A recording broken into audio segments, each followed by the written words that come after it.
देश के चुनाव आयोग द्वारा कोई सख्त कदम नहीं उठाए जाते हैं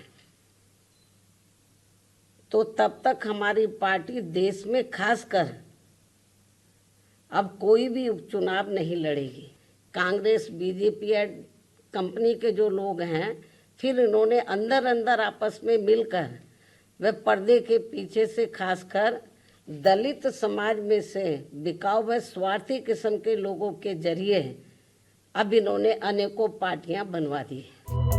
उत्तर प्रदेश उपचुनाव में मिली हार और घटती जनाधार को लेकर के बीएसपी प्रमुख मायावती ने कांग्रेस और बीजेपी पर जमकर हमला बोला है, साठगांठ का आरोप लगाया है। साथ ही चंद्रशेखर रावण पर भी बड़ा प्रहार किया है। उन्होंने मीडिया से बातचीत करते हुए कहा कि 2007 में जिस तरह से यूपी में बीएसपी को पूर्ण बहुमत मिला था, उसके बाद से बीजेपी और कांग्रेस डर गई थी और इन्होंने मिल करके अलग दलित समाज से नेताओं को उठा करके अलग पार्टी बनाई, जिससे बीएसपी खत्म हो सके। और आज वो नेता दलित समाज से उठ करके अपनी पार्टी बना करके हर राज्य में चुनाव लड़ रहे हैं और जनता के पैसे से हेलीकॉप्टर से रैलियां कर रहे हैं। ये आरोप सीधा चंद्रशेखर रावण पर मायावती ने लगाया। साथ ही उन्होंने बीजेपी और कांग्रेस पर बीएसपी पार्टी को खत्म करने का भी बड़ा आरोप लगाया है। सुनिए मायावती ने किस तरह से बीजेपी, कांग्रेस और चंद्रशेखर रावण पर हमला किया। कि यूपी में सन 2007 में बीएसपी की अकेले ही पूर्ण बहुमत की सरकार बनने के बाद से कांग्रेस, बीजेपी व इनके समर्थक सभी जातिवादी पार्टियां ये सोचकर काफ़ी घबराने लगी थी कि यदि बीएसपी केंद्र की सत्ता में आ गई तो फिर बाबा साहब डॉक्टर भीमराव अम्बेडकर का व इनके अनुयायी रहे मान्यवर श्री कांशीराम जी का भी हर मामले में अधूरा रहा सपना जरूर साकार हो जाएगा, जिसे रोकने के लिए फिर इन्होंने अंदर अंदर आपस में मिलकर ये जो जातिवादी पार्टियां हैं, कांग्रेस बीजेपी एड कंपनी के जो लोग हैं, फिर इन्होंने अंदर अंदर आपस में मिलकर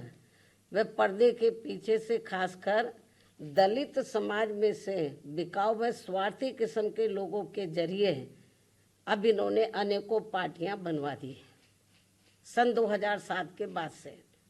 जिनको चलाने व चुनाव लड़ाने आदि पर पूरा धन इन्हीं पार्टियों का लगता है।